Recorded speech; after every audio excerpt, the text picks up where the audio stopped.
Saint-Malo accueille ce week-end une grande convention de tatouage qui devrait attirer 5000 personnes. 130 tatoueurs seront présents dans la cité corsaire. Dans une ville très touristique, la convention attirera aussi des estivants de passage. L'occasion de s'interroger sur la compatibilité entre le soleil, la plage, et les tatouages. Il est déconseillé d'exposer un tatouage récent au soleil, au sable ou à l'eau de mer, sous peine d'infection. Saint-Malo accueille ce week-end la 3e édition de la Corsair Tattoo Inc., une convention qui réunira 130 tatoueurs venus du monde entier. Ambitieux, les organisateurs attendent 5000 visiteurs sur le port de la cité corsaire. Des curieux, venus voir les artistes en action, mais aussi des passionnés et courageux, qui se feront tatouer sur place. Certains tatoueurs invités viennent des États-Unis, de Belgique ou d'Allemagne.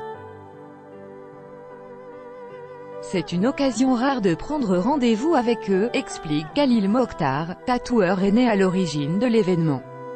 Khalil Mokhtar et son fils Calvin, tous les deux tatoueurs à Rennes et organisateurs de la Corsair Inc. Tattoo, c'est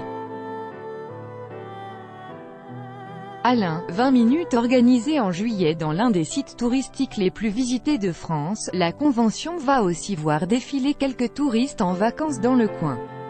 Une question nous brûle les lèvres, peut-on se faire tatouer en plein été? Oui, on peut le faire toute l'année, à condition de se protéger, affirme Khalil, dont le corps est évidemment bien ancré.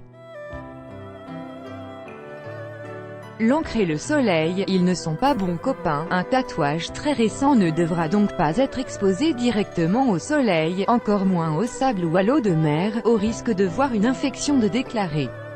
Si tu viens pour faire bronzette tout l'été à la plage, mieux vaut prendre rendez-vous plus tard, balaye le spécialiste. La convention restera une formidable source d'information pour affiner votre idée de dessin. Au moins avec de la crème solaire. L'encre et le soleil, ils ne sont pas bons copains. Khalil conseille même d'hydrater la peau en fin de journée, pour éviter aux couleurs de s'estomper. En revanche, une fois le tatouage cicatrisé, le sable et l'eau salée ne présentent aucun risque. Quelques stars attendues créées il y a 2 ans, la convention de Saint-Malo a rapidement pris de l'ampleur et trouvé son public. 3000 personnes la première année, 4000 la seconde, et 5000 attendus ce week-end. On aimait cet esprit de pirate, ça collait bien avec notre esprit, résume Khalil. Samedi et dimanche, Saint-Malo accueillera quelques-unes des stars de la discipline, comme l'américain Shane O'Neill, l'anglais Bacano Bogdan, le français Stéphane Chaudzeg ou l'espagnol Alberto Escobar.